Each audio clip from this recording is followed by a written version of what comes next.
こんにちは、みすずです。今日は古いホームベーカリー買い替え検討中の方向けの動画第2弾。10年前の機種と今現在の最新式の機種でレーズンパンの作り比べをします。この動画は2021年1月29日に投稿したホームベーカリー新旧機種の比較動画第2弾です。1回目の動画は概要欄にリンクを貼っておきますので、ぜひそちらもご覧になってください。この2009年モデルの SDBM103 と、こちらの今現在で一番新しい機種 SDMDX102、この2つの作り比べ第2弾です。コメント欄でレーズンを入れた場合どう違いますかというのをいただいたので、ちょっとサクッとそれだけご紹介しようと思います。今回は短い動画にしていこうと思いますので、最後までぜひ楽しんでいってください。さて、レーズンを入れる時なのですが、左側が古い機種の取説、右側が新しい機種の取説です。加えられるレーズンの量が昔は 60g までだったのが、現在は 100g までと多くの量のドライフルーツを入れれるようになっています。なので今回は量が違うと比較にならないかと思うので 60g レーズン入れていきますね。また作成する食パンはこちらの基本の食パン。この食パンは新機種と旧機種と全く同じ配合になるので、こちらで本日は作っていきます。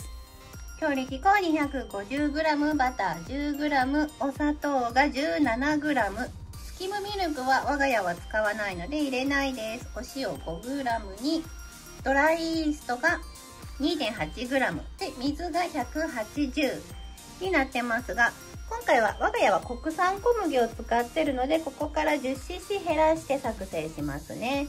使用する材料はこちらです。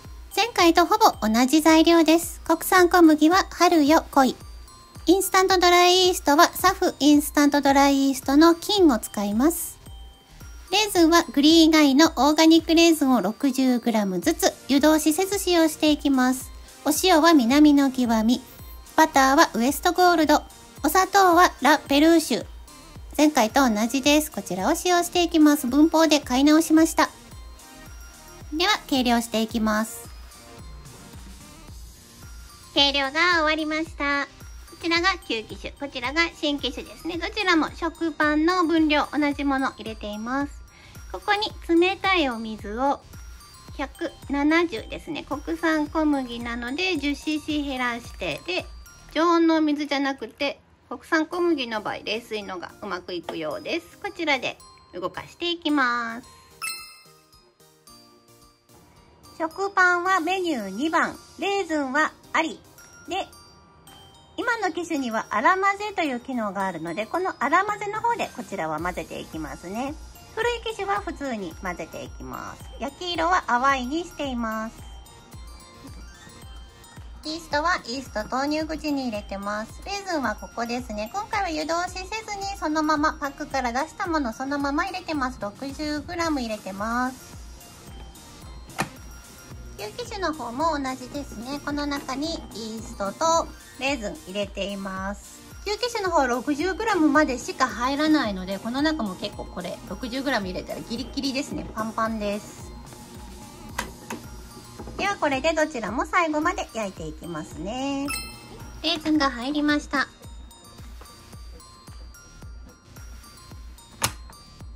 こちらは新機種の方ですね。地味な違いですが、材料投入までの時間がここで出ているので、自分で混ぜる場合分かりやすい、心構えしやすいかなと思います。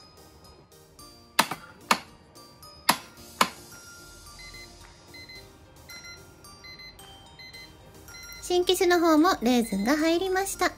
この荒混ぜ機能、かなり混ぜる音が静かです。ちょっとここから BGM を切るので聞いてみてください。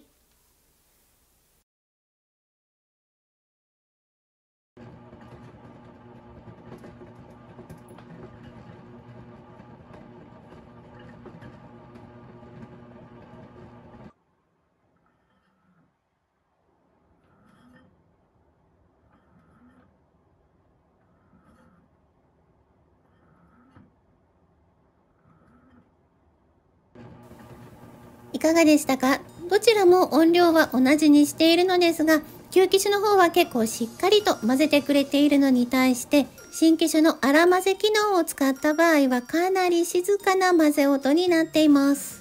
この静かな混ぜ音、純粋にちょっと私は嬉しかったです。では焼き上がったので取り出していきますね。やけどに注意してミトンをはめて取り出していきます。新機種の方も焼き上がりました。同じように取り出していきましょう。トントン叩いてもらって型と生地の間に空気を入れてそっと取り出します。こちらが旧機種のレーズンパン。そして新機種の方も同様に取り出していきます。見た感じちょっと新機種のが高さが低いようです。ほんのちょっとの違いなんですけどね。こう並べてみるとよくわかりますが、やっぱり左側の旧機種の方がちょっと大きいようです。そこの部分を見てみると、新機種の方は結構レーズンがそこに溜まってしまいました。どうも我が家ではレーズンパン作ると、いつもこんな感じで、新機種の場合はそこにレーズンが溜まってしまいます。あと、旧機種の方はしっかりと混ぜてくれていたので、生地のグルテンも強くなっているためか、焼きでも結構伸びて、この釜伸びですね、ぐおーっと伸びた部分がすごく美しくって、ちょっと外見的に私はこの旧機種のレーズンパンの方が見た目好みな仕上がりになりました。さて、新機種でもう一品作ります。ちょっと同時にこねてはいないので、きちんとした比較にはなっていない点はご了承ください。普通混ぜでも作ってみて、ちょっとどのような感じになるのかを見てみたいと思います。同じように計量し、冷水を注ぎ入れます。ついでにこちらのみレーズンの量も変えさせていただきます。先ほどまで 60g で作っていましたが、新機種で入れられる最大量の 100g で作らせていただきます。ちょっと同じにしないと比較にはならないのですが、どうしてもこの 100g ぎっしりレーズンの入ったレーズンパンの断面をご紹介したくて 100g 入れさせていただきました。焼き上がったらやけどに気をつけ取り出します。やっぱりちょっと小さめですね。新機種で我が家で春よ来いを使って作る場合、食パンコースだとちょっとちっちゃめになるのかもしれないです。レーズンがちょっとたくさん側面に出てしまったのがすごくもったいないなと思いますが、こんな感じで 100g 入れるとレーズンぎっしりの食パンになります。あと普通混ぜなのでやっぱりところどころレーズンの潰れてる箇所があるのがちょっと気になりました。見た目の違いはそんな感じですが、ではそれぞれ違いはあるのでしょうか？生地の味や断面の違いをこれから見ていこうと思います。旧機種のレーズンパン、新機種荒混ぜのレーズンパン、そして新機種普通混ぜのレーズンパン。これだけレーズン 100g 入ってます。新機種の特徴としてレーズンが 100g 入れられるので、自動投入でもレーズンぎっしりな断面になります。旧機種の場合は 60g までしか自動投入では入れられませんが、生地を取り出して自分でこねこねして混ぜて入れてもらえば 100g でも入れることは可能です。ではそれぞれ切ってみますね。まずは旧機種で作ったレーズンパンをカットしていきます。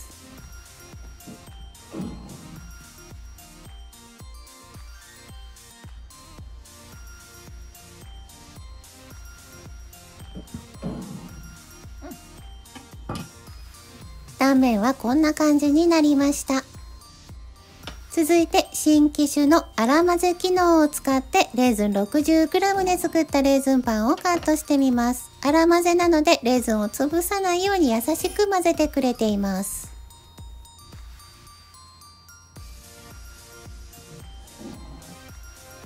断面はこんな感じです。旧機種の食パンの方が大きく膨らんでいるので、この新機種のパンはちょっとちっちゃめではありますが、その点を除けばほとんど同じ。混ぜ方に特に違いはなさそうな感じに見えます。そして新機種で普通混ぜで、これは 100g 入ってます。レーズンがぎっしりですね。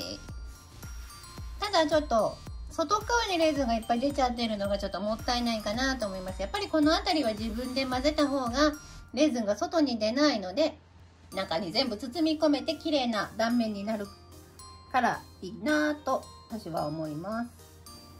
では新機種で普通混ぜレーズン 100g のレーズンパンもカットしてみましょう。レーズンが外側に結構いっちゃってるのが気になりましたが、断面にも結構たくさんのレーズンが入ってくれています。3種類のパンで比べてみても、旧機種のパンが一番こんもりとして山が綺麗に伸びて、美味しそうな見た目になっています。また、ちょっと映像では分かりにくいのですが、新機種のパンは底と側面の部分の生地がちょっと潰れ気味になっているのが若干気になりました。これ実は今回たまたまではなくて、毎回レーズンパンを我が家で作ると、このように側面と底の部分の生地が、これはパンドミコースでも同じなんですが、潰れてしまうんですよね。というようなところが見た目による違いです。では食べてみます。まずは旧機種のレーズンパンから。私レーズンパン大好きなんですよね。こんなにいっぱい一度に焼いてしまってどうしよう。続いて、新機種の 60g 粗混ぜ機能のレーズンパン。旧機種の方が側面があんまり潰れていなくて高さも出ていた、見た目すごく美味しそうではあったんですけど、生地がちょっとパサついてます。新機種の方がしっとり柔らかになっています。粗混ぜで優しく混ぜていたのに対して旧機種はしっかりと混ぜていたので、生地がそれによって多くこねられてしっかり膨らむ生地になったけれども、それによってちょっと乾燥しちゃったっていうことじゃないかなと思います。新機種の方が美味しいと思います。では最後に新機種で普通混ぜレーズン 100g ぎっしりと加えたこちらもカットして食べてみます。果たして違いはあるのでしょうか。新機種の普通混ぜと旧機種、すごく似た生地です。粗混ぜの方は柔らかいけど、普通混ぜはちょっと硬くなってます。なのでこんな感じですね。新機種の普通混ぜと旧機種の生地がほぼ同じ。ただ新機種は 100g までレーズンが入れられる。旧機種は 60g までしか入れられないので、断面のレーズンの量がちょっと減る。この2つはすごく似てます。こちらの新機種の粗混ぜはすごく生地が柔らかに仕上がります。ちなみに今回は作り比べのお仲間に加えませんでしたが、我が家ではレーズンパンは最近は新機種でパンドミコースで作っています。このパンドミのレーズンパンがとっても美味しいんですよ。なので新機種をお持ちの方はぜひぜひパンドミでレーズンパン楽しんでみてください。ちょっともう一切れ食べてみますね。念のためもう一切れずつ食べ比べしてみることにします。一番柔らかいです。比べてみると新機種の粗混ぜ機能のレーズンパンの生地が触り心地も柔らかでした。ということで再度何度か食べ比べしてみました。かなり何回か食べてみましたが、やっぱりこの旧機種は一番生地が硬いです。で、次に新機種の普通混ぜ。ここの差はほとんどないですが、ほんのちょっとだけ新機種の方が柔らかいかなっていうぐらいです。ほとんど違いはないです。で、新機種の粗混ぜ。これがすごく柔らかく仕上がります。念のため日にちが経ってからも確認してみました。